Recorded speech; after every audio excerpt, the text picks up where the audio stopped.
बिस्मिल्लाहिर्रहमानिर्रहीम। अस्सलामु अलैकुम वरहमतुल्लाह।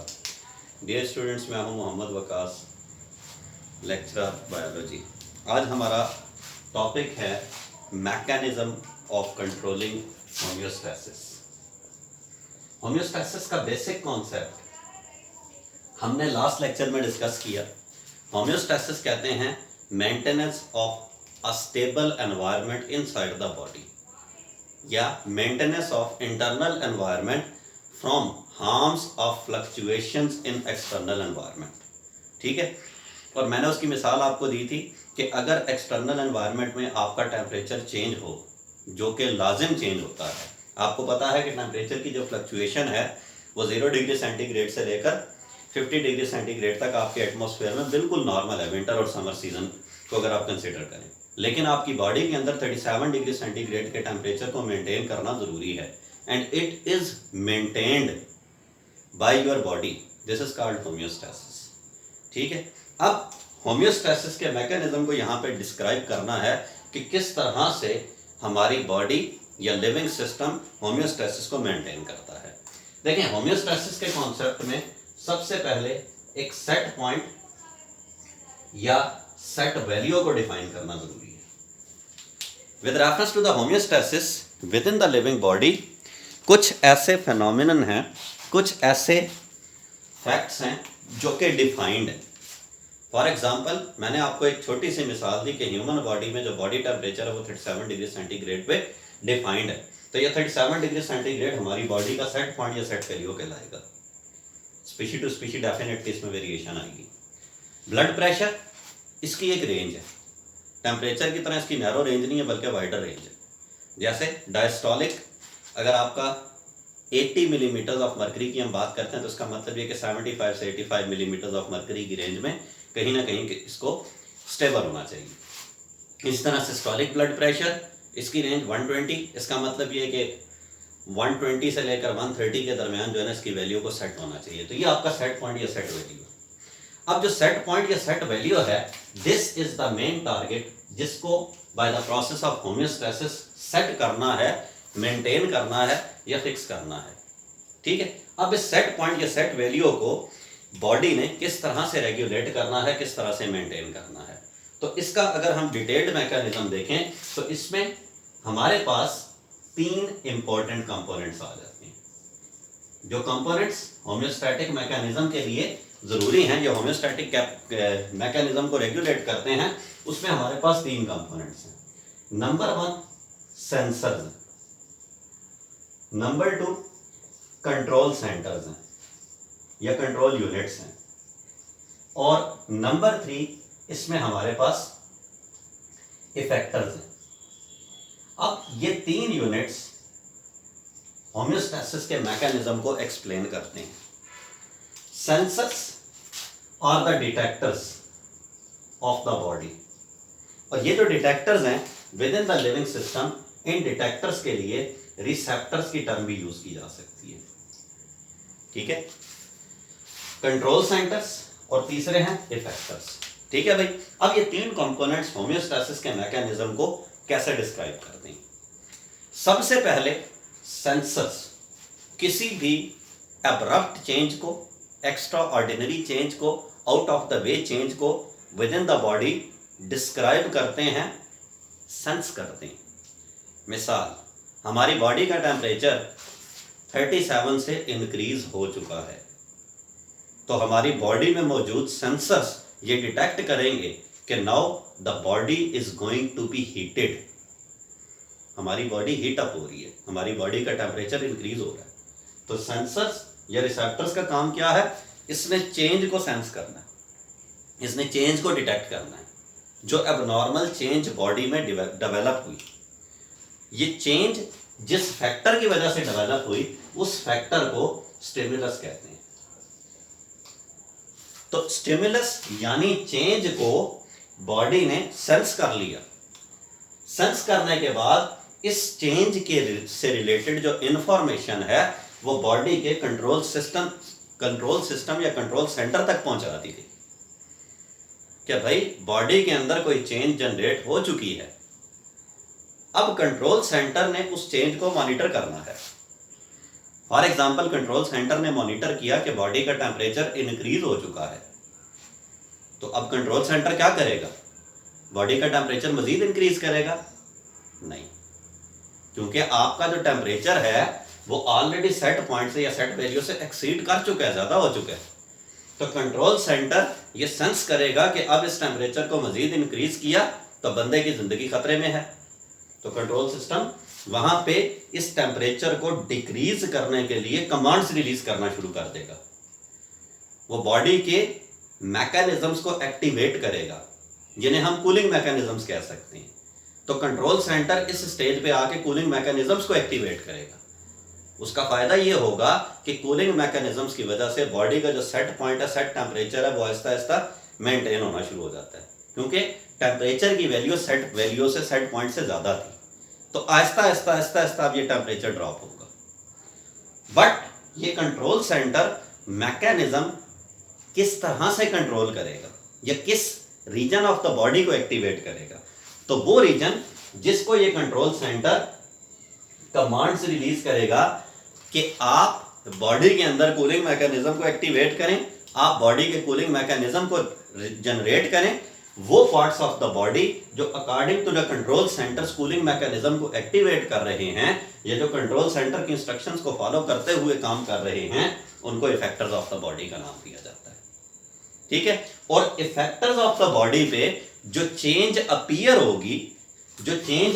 होगी that will be given the name as response. ठीक है, तो सिंपली हम ये कह सकते हैं कि किसी पर्टिकुलर स्टिमुलस यानी पर्टिकुलर चेंज के अगेंस्ट रिस्पॉन्स जनरेट करना है, ये हमारे पास समरी है होम्योस्टैटिक मैकेनिज्म की। वो चेंज क्या है, वो स्टिमुलस क्या है? वो स्टिमुलस एक एबनॉर्मल फैक्टर है, वो स्टिमुलस एक एबनॉर्मल फैक्टर है जिसको बॉडी ने डिटेक्ट किया कि भाई ये बॉडी के लिए ठीक नहीं है, किसी भी सूरत बॉडी के लिए हेल्पफुल नहीं हो सकता। और उस चेंज के अगेंस्ट जो रिस्पॉन्स जनरेट किया है, डेफिनेटली वो एक फेवरेबल रिस्पॉन्स है, वो रिस्पॉन्स एक फेवरेबल रिस्पॉन्स है, ये रिस्पॉन्स बॉडी को रिक्वायर्ड था। ठीक है, तो एबनॉर्मल फैक्टर के अगेंस्ट एक फेवरेबल रिस्पॉन्स जनरेट हुआ, ये मेन फंक्शन है जी होम्योस्टैसिस का। और इसमें मैंने आपको बताया कि ये तीन कंपोनेंट्स काम करते हैं। सेंसर्स उस एबनॉर्मल फैक्टर को या एबनॉर्मल चेंज को डिटेक्ट करते हैं, कंट्रोल सेंटर उस चेंज के अगेंस्ट रिएक्शन के लिए कमांड्स जनरेट करते हैं, और इफेक्टर्स पर कमांड्स अप्लाई होती हैं ताकि फेवरेबल रिस्पॉन्स प्रोड्यूस करवाया जा सके। सो this is the basic summary for the mechanism of homeostasis. अब यहां पर मैंने आपको एक छोटी सी मिसाल दी बॉडी टेम्परेचर की।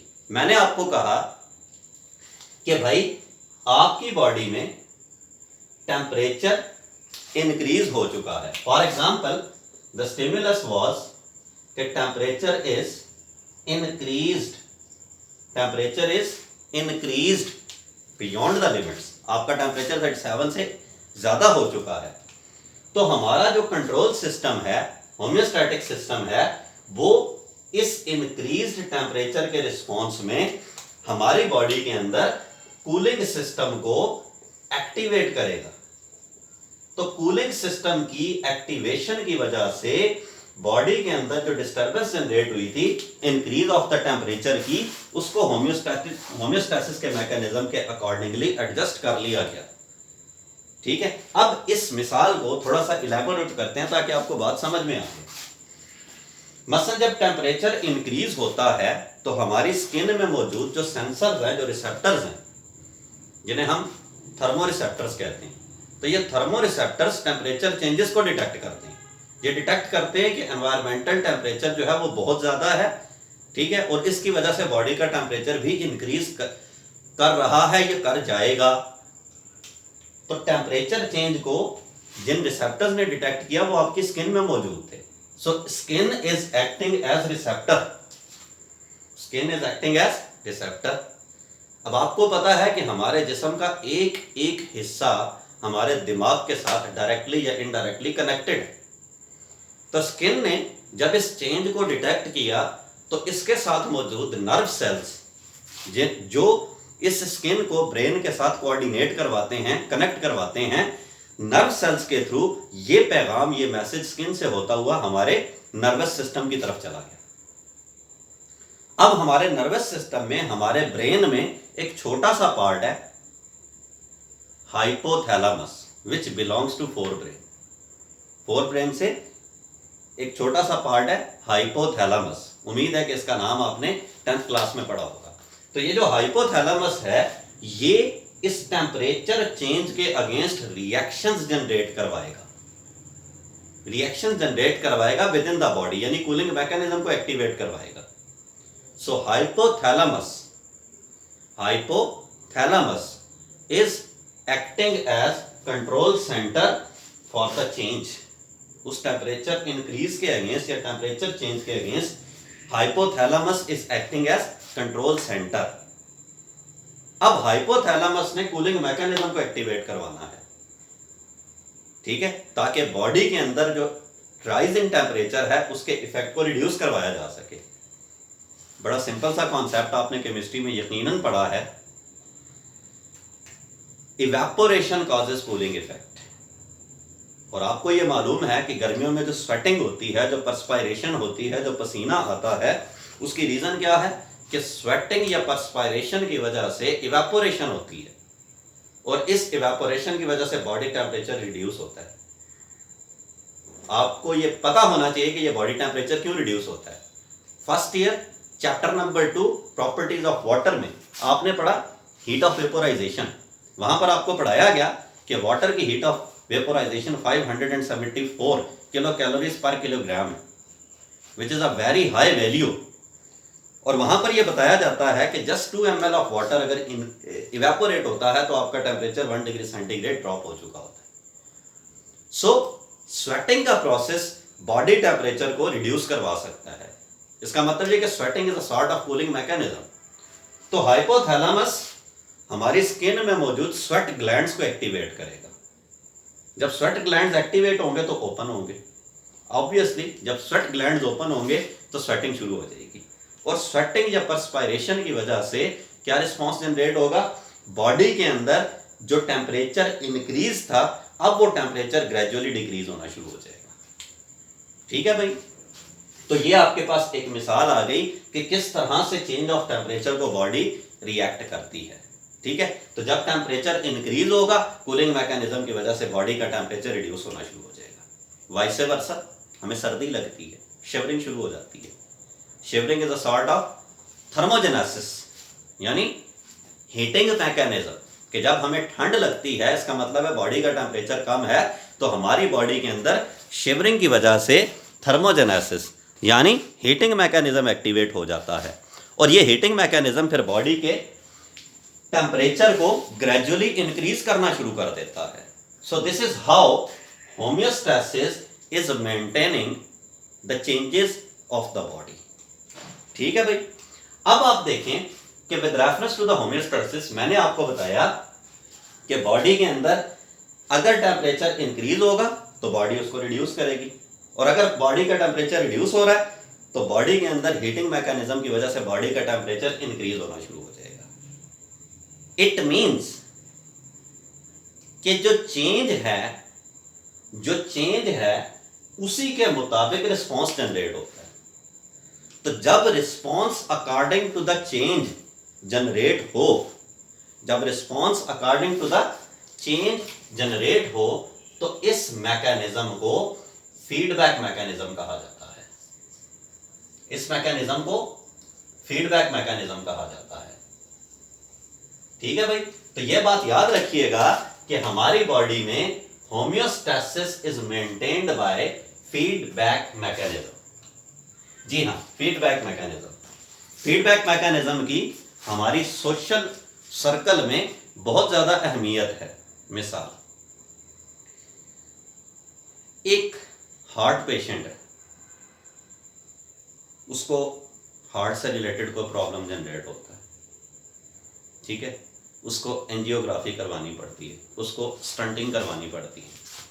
वो एक कार्डियोलॉजिस्ट के पास चला जाता है, कार्डियोलॉजिस्ट उसका ट्रीटमेंट करता है बड़े इत्मीनान से, उसकी कंडीशंस को देखता है, उससे बड़े प्यार से बात करता है, उसके ट्रीटमेंट में हर तरह का उसका ख्याल रखता है, नतीजतन वो patient with in weeks recovery की तरफ आना शुरू हो जाता है। अब जो भी उसकी इयादत के लिए आएगा, उसकी बीमार कुर्सी के लिए आएगा, वो सबसे पहला सवाल ये करेगा कि भाई तुमने इलाज कहाँ से करवाया, तुम तो माशाल्लाह बड़े भले चंगे हो रहे हो, तुम तो बहुत अच्छे लग रहे हो, अब तो माशाल्लाह तुम्हारी सेहत बहुत अच्छी हो रही है। उसका जवाब होगा कि फलाने हॉस्पिटल में फलाना कार्डियोलॉजिस्ट बहुत अच्छा है, बड़े कमाल का डॉक्टर है भाई। व्हाट विल हैपन, आपको कॉल आएगी किसी फ्रेंड की, किसी जानने वाले की, कि भाई मेरी फैमिली में मेरे अंकल हैं, मेरे घर वाले हैं जिनको खुदा ना खास्ता कार्डियक का इशू हो गया, हार्ट का इशू हो गया, बताएं भाई मैं किधर जाऊं। अब आपको फौरन आपका जहन स्ट्राइक करेगा कि मेरा वो दोस्त फलाने कार्डियोलॉजिस्ट का नाम लेता है कि भाई उसने ट्रीटमेंट किया और वो उसकी जिंदा मिसाल है कि उसके ट्रीटमेंट से वो बड़ा अच्छा सेहत की तरफ आता हुआ नजर आया। तो आप फौरन उसको मशवरा देंगे कि भाई मेरे एक दोस्त ने फलाने डॉक्टर से ट्रीटमेंट करवाया है, आप उस कार्डियोलॉजिस्ट के पास जाएं, और बिल्कुल देर ना करें। ये क्या है, ये फीडबैक मैकेनिज्म। तस्वीर का दूसरा रुख देखते हैं। आपके एक और दोस्त ने एक बड़े इसी तरह के एक बीमारी के केस से वो गुजरा, लेट्स से कि वो भी हार्ट डिजीज से उसका एक्सपीरियंस हुआ। वो एक कार्डियोलॉजिस्ट के पास चला गया, उसने उसका ट्रीटमेंट किया, उसकी मेडिकेशन की, एंजियोग्राफी, स्टंटिंग, सब कुछ आजमा लिया, बट वो शख्स रिकवरी की तरफ नहीं आ रहा, उसकी हालत दिन ब दिन खराब हो रही है। अब आप उसकी इयादत को जाते हैं, आप उसको देखते हैं और बड़े हैरान होते हैं कि मेरे भाई तुम तो बड़े अच्छे भले थे और तुम्हारी बीमारी तो उस वक्त बड़ी नॉर्मल सी बीमारी थी, अभी तो मैं देख रहा हूँ कि दिन ब दिन तुम्हारी सेहत खराब हो रही है, भाई तुम किधर जा रहे हो, किस डॉक्टर के पास जा रहे हो? वो कहेगा मैं फलाने कार्डियोलॉजिस्ट के पास जा रहा हूँ। अब आपके माइंड में यह बात सेट हो चुकी है। अब आपका एक और दोस्त आपसे मशवरा लेता है कि भाई मेरी फैमिली में किसी को हार्ट का इशू है और मैं डॉक्टर के पास जाना चाहता हूँ।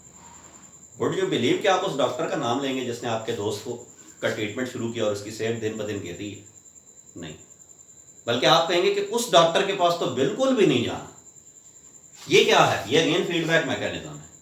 तो दो तरह का फीडबैक मैकेनिज्म है, एक वो जिसमें चेंज वॉज फेवरेबल, यानी पहले केस में आपके दोस्त ने जिस डॉक्टर का नाम लिया वो बड़ा अच्छा डॉक्टर था, तो ये फेवरेबल चेंज थी, इसको बोलते हैं पॉजिटिव फीडबैक, क्योंकि आपने दोस्तों को रेफर किया कि भाई फौरन उसके पास जाओ, देर ना करो। और दूसरे केस में आपके दोस्त ने जिस डॉक्टर का नाम लिया उस डॉक्टर के ट्रीटमेंट से ही वॉज नॉट सेटिस्फाइड, तो आपके जहन में उस चेंज के अगेंस्ट एक रिस्पॉन्स जनरेट हो गया। अब जो बंदा आपसे पूछेगा आप कहोगे उस डॉक्टर के पास तो बिलखुसूस जाना ही नहीं, ठीक है? तो ये क्या है? ये भी फीडबैक है, but this is called as negative feedback mechanism. तो यहां पर आप देखें हमारे लिविंग सिस्टम में क्या हो रहा है कि जब टेम्परेचर इंक्रीज होता है तो कूलिंग सिस्टम उसको डिक्रीज करता है, और जब टेम्परेचर रिड्यूस होना शुरू होता है तो हमारा हीटिंग सिस्टम उसको इंक्रीज करना शुरू कर देता है। इसका मतलब ये हुआ कि with in the living system most of the times it is the negative feedback mechanism which is regulating the homeostasis. ये नेगेटिव फीडबैक मैकेनिज्म है जो होम्योस्टैसिस को रेगुलेट करता है, ये जो होम्योस्टैसिस के मैकेनिज्म को एक्सप्लेन करता है, ठीक है? Occasionally sometimes it can be the positive feedback mechanism which can be favorable, but generally आप याद रखिएगा कि most of the time negative feedback mechanism is mainly responsible for maintaining homeostasis। मैं इसको थोड़ा सा यूं भी एक्सप्लेन कर देता होता हूं कि जो आपकी मेटाबॉलिक चेंजेस हैं वो नेगेटिव फीडबैक मैकेनिज्म के तहत ही कंट्रोल होती हैं, ठीक है? लेकिन बाद औकात आपकी जो फिजिकल चेंजेस हैं समटाइम्स उनमें पॉजिटिव फीडबैक मैकेनिज्म भी आपको हेल्प करता है, but generally negative feedback mechanism maintains homeostasis and positive feedback mechanism disturbs homeostasis. मसलन इसी केस में आप देख लें कि जब टेम्परेचर इंक्रीज होता है और हीटिंग सिस्टम अगर एक्टिवेट हो गया खुदा ना खास्ता, तो टेम्परेचर तो शूट कर जाएगा। इसी तरह अगर टेम्परेचर डिक्रीज हो रहा है और कूलिंग सिस्टम एक्टिवेट होगा तो टेम्परेचर तो बिल्कुल नीचे चला जाएगा। ठीक है, so most of the time positive feedback mechanism is not favourable, most of the times it is the negative feedback mechanism which is favourable. अब हम अपने लिविंग सिस्टम में टेम्परेचर के अलावा एक और एग्जांपल कंसीडर कर लेते हैं जो नेगेटिव फीडबैक मैकेनिज्म को एक्सप्लेन करेगा। एक हार्मोन आपने 10th क्लास में पढ़ा है, पिट्यूटरी ग्लैंड से रिलीज होता है ADH, एंटी डायूरेटिक हार्मोन। इसका दूसरा नाम है वेसोप्रेसिन। इसकी डिटेल्स इंशाल्लाह आगे आएंगी, लेकिन अभी आप सिर्फ इतनी बात याद रखें कि ये हार्मोन किडनीज में नेफ्रॉन्स पे जाके एक्ट करता है और इसका फंक्शन ये है कि इसने वाटर रीअब्जॉर्प्शन को प्रमोट करना है। यानी जब आपकी बॉडी में पानी कम होता है तो ये हार्मोन रिलीज होता है और इसकी वजह से वाटर रीअब्जॉर्प्शन की वजह से पानी की कमी नहीं होती बॉडी में और बॉडी वाटर लेवल को मेंटेन करती है। और जब आपकी बॉडी में पानी ज्यादा होता है तो एंटी डायूरेटिक हार्मोन रिलीज नहीं होता। इसके रिलीज ना होने की वजह से वाटर रीअब्जॉर्प्शन नहीं होती और पानी यूरिन के साथ आपकी बॉडी से एक्सक्रीट आउट होना शुरू हो जाता है। ठीक है, इसका मतलब यह है कि जब वाटर लेवल ज्यादा होगा तो ADH की प्रोडक्शन और रिलीज कम हो जाएगा और जब वाटर लेवल कम होगा तो ADH की प्रोडक्शन और उसका रिलीज इंक्रीज हो जाएगा। तो इसमें देखें अपोजिट डायरेक्शन है ना। ठीक है, रिस्पॉन्स जो है वो अगेंस्ट द चेंज आ रहा है, तो इसको बोलेंगे नेगेटिव फीडबैक मैकेनिज्म। यानी when response is against the change this will be considered as negative feedback mechanism. ठीक है, on the other hand positive feedback mechanism, मैंने आपको बताया कि कुछ फिजिकल फेनोमेनन हमारी बॉडी में ऐसे हैं जिन केसेस में पॉजिटिव फीडबैक मैकेनिज्म हमें सपोर्ट कर सकता है। ठीक है, मसलन मैं यहां पे एक छोटे बेबी की मिसाल देता हूं जो फीडिंग करता है फ्रॉम द मदर्स बॉडी, जो मिल्क फीडिंग करता है फ्रॉम द मदर्स बॉडी। अब बच्चा जब मूव करता है अपने माउथ मसल्स को, तो इसके मसल्स की मूवमेंट की वजह से मदर की बॉडी में मौजूद जो मसल्स हैं वो उनकी कॉन्ट्रैक्शन जो है वो स्टिमुलेट होती है। यानी बच्चे के जब मुंह के मसल्स कॉन्ट्रैक्ट करते हैं या सकलिंग करते हैं तो उसकी वजह से मदर बॉडी के अंदर मौजूद मसल्स की कॉन्ट्रैक्शन इंक्रीज हो जाती है और उसकी वजह से फिर मिल्क रिलीज होना शुरू हो जाता है और बेबी जो इजीली उसको फीड करता है। यानी बेबी प्रेशर क्रिएट करता है for contraction, as a result mother body के अंदर जो मसल्स हैं वो भी कॉन्ट्रैक्ट करना शुरू कर देते हैं। तो देखें पहले कॉन्ट्रैक्शन चेंज थी और उसकी चेंज में दोबारा कॉन्ट्रैक्शन हुई, but this was favourable. So when response is favoring the change, this is called as positive feedback mechanism. In the same way आगे बर्थ का जो चैप्टर है डेवलपमेंट का, चैप्टर नंबर 21, वहां पर भी हम इंशाल्लाह डिटेल में पढ़ेंगे कि मदर बॉडी में और उसकी बॉडी के अंदर मौजूद जो फीटस बॉडी है, इन दोनों के मसल्स और hormones at a time release होते हैं और at a time positive feedback mechanism के तहत कॉन्ट्रैक्शन जनरेट करते हैं which facilitates the process of the birth. ठीक है, so it is the feedback mechanism which is regulating the process of homeostasis. ये हमारा आज का टॉपिक है। इस टॉपिक में ज़्यादातर आपके पास शॉर्ट क्वेश्चन पूछे जाते हैं, नेगेटिव फीडबैक, पॉजिटिव फीडबैक, इनकी डेफिनेशंस, एग्जांपल्स, कंपैरिजन और एमसीक्यूज में सेंसर्स, कंट्रोल्स सेंटर और इफेक्टर्स, इससे रिलेटेड क्वेश्चन पूछ दिए जाते हैं। नेक्स्ट इंशाल्लाह हम ऑस्मो रेगुलेशन की डिटेल को डिस्कस करेंगे। अल्लाह हाफ़िज़।